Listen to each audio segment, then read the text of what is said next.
New year, new me. Nope, that's bad. In this video, we're going to take a look at the Nope. In this video, we're going to take a look at the... What is this? Am I blotchy? In this video, we're going to be taking a look at a few of the players I'm going to be targeting in the new year on NBA Top Shot.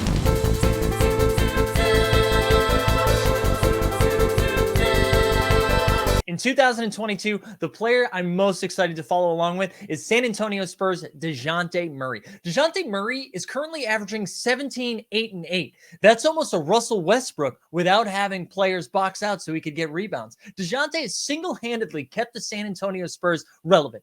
I guess we should give some credit to Greg Popovich as well. But if you look at the triple-double leaders for this year, of course, Russell Westbrook way ahead of everyone in first with 9. But after that, it's Jokic, Harden, and yes, Dejounte Murray with 6 triple-doubles. Dejounte Murray is a borderline all-star. When you look at the guards in the West, of course, we have our Steph Currys, our Ja Morants, our Devin Bookers. But then, is it Dejounte? Are you taking Dejounte over Dame this year in 2021, 2022? Does Dejounte leapfrog Dame? Performance would say so.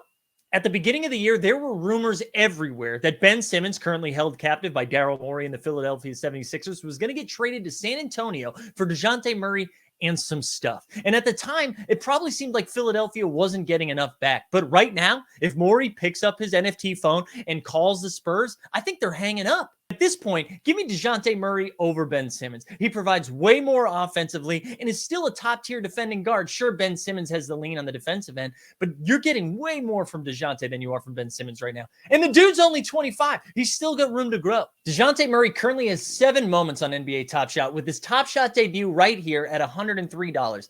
Now, again, if this is a future all-star who happens to be 25 years old, sure, he's in a small market right now in San Antonio, but still, the room for growth is wide right now. And at $103 for a Top Shot debut, again, not financial advice, seems like a steal. He also has a handful of other moments, like some steals and a three-pointer that if you are playing on Moment Ranks, shout out Moment Ranks, this is a great opportunity to get in on someone that I don't think a lot of people are paying attention to yet. So give me Dejounte in 2022. Next up, give me the entire Memphis Grizzlies organization, currently 9 games over 500, sitting in 4th place in the Western Conference, just behind the Jazz, the Suns, and the Warriors. That's it. They're ahead of teams like the Lakers, the Clippers, the Nuggets, the Mavericks. They are out there beating good teams in the Western Conference. And we all know about Ja Morant, human highlight reel, future MVP, future multi-time All-Star. But let's talk about some of the ancillary pieces. Desmond Bane, who, if you are on NBA Top Shot, you are aware that if he hits one of these challenges, it goes to the absolute moon because he currently only has 2 moments on the site. His 4-badge Top Shot debut and a metallic gold Series 2. So that's what you got for Desmond Bane. But let's look a little bit deeper at his numbers. He's currently shooting 41% from three-point land, launching almost 7 a game. So it's not that he's just shooting 3 or 4 a game and hitting a few. He's putting up 7 threes a game and landing at 41%. If you believe in the Grizzlies, you got to believe in Bane. The Grizzlies have so much youth and promise. They also have Jaren Jackson Jr., the stretch 5, well, sometimes 4 because we have to legally still play Steven Adams. But Jaren Jackson Jr. has a handful of moments on the Top Shot platform. Looking at his Top Shot debut of $79. Look, he's got a badge and everything at $79. Jaren Jackson Jr. stretches the floor, hits threes, defends. You see him guarding guards at times on the defensive end. If you, again, like we said, if you believe in the Grizzlies, you believe in Bane, you have to believe in the growth of Jaren Jackson Jr. too. He lost most of last year because of an injury, and now he's finally starting to come into form. You have Jaren Jackson Jr., Ja Morant, Desmond Bane. You have young guys like Xavier Tillman, Zaire Williams, DeAnthony Melton, Steven Adams. They have a complete team that has a real chance to make some noise in the playoffs. I'm not talking championships, but I'm just saying I don't know if everyone is paying attention to Memphis. Again, the theme so far, mid-market teams that aren't getting enough love. And I think the Grizzlies are a team we need to start taking seriously. Okay, I admit this next one is a little bit gross. So if you need to mute, I totally understand. But give me Coby White from the Chicago Bulls. When I first got on a Top Shot, this was back in January of 2021. Oh my God, a year ago? But Coby White seemed to be one of the more coveted moments. He's a young player. His Top Shot debut, his Series 1 moment, also has all those rookie badges. And then Coby White got hurt. And then when he came back, he didn't look great. All of a sudden, the Bulls are thriving. You have guys like DeRozan, Levine, Lonzo. Since coming back from injury, Coby White has really started to flourish. Now, granted, this is because Lonzo and Caruso have missed time, so he's getting a little bit more playing time. But in his last 4 games, he's put up 13 points, 17 points, 24 and 20. He's starting to get shots up as he's hitting from three. He's becoming an asset for the team. Now, this doesn't mean he's going to be on the Bulls, but it does mean he might be someone that's dealt at the trade deadline so the Bulls can beef up on their wings and get some more defenders on the team. And all of a sudden, now Kobe White, who's a bucket getter, is going to another team.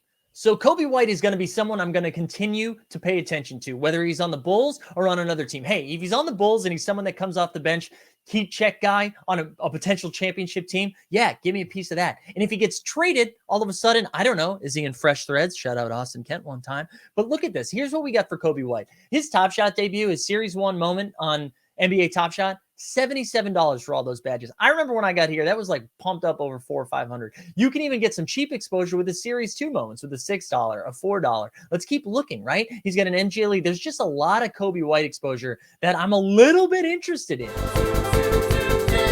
The last spot for the new year that I'm going to continue to keep an eye on, another organization, the Phoenix Suns. Now, you might be saying, Mike, the Phoenix Suns aren't underrated. They went to the championship last year. They did. No one's talking about them right now. The only time we talk about the Phoenix Suns is when they play the Golden State Warriors. When looking at the Western Conference, Phoenix has just as good of a chance as anybody else. Sure, Golden State, the shiny thing. We've got Steph Curry breaking records, Klay on his way back, Wen Wiseman, Draymond Green, Defensive Player of the Year. But outside of that, Phoenix is right there. And Phoenix has been without Ayton for a while. JaVale McGee stepped up in a nice role. And then all of a sudden McGee goes down. And now rookie Jalen Smith is putting up double-doubles on the reg. Jalen Smith currently only has one moment on NBA Top Shot, and it's his Series 2 rookie debut.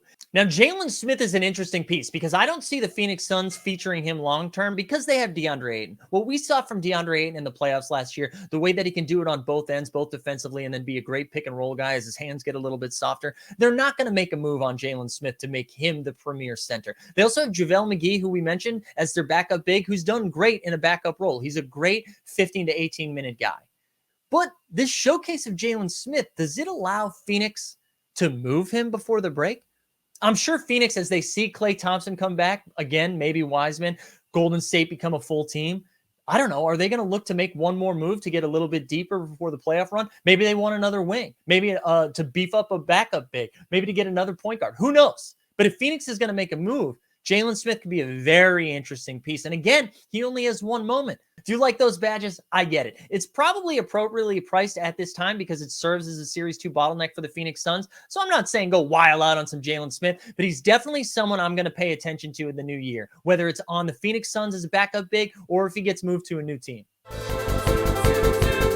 All right, so those are my picks of guys I'm going to pay attention to in the new year. To recap, we've got Dejounte Murray, future All-Star. We've got the entire Memphis Grizzlies organization. We've got Kobe White from the Chicago Bulls, wherever he lands next. And then we've got the Phoenix Suns, specifically Jalen Smith. Now, I'm sure as we went through that list, you're like, Mike, what about this guy?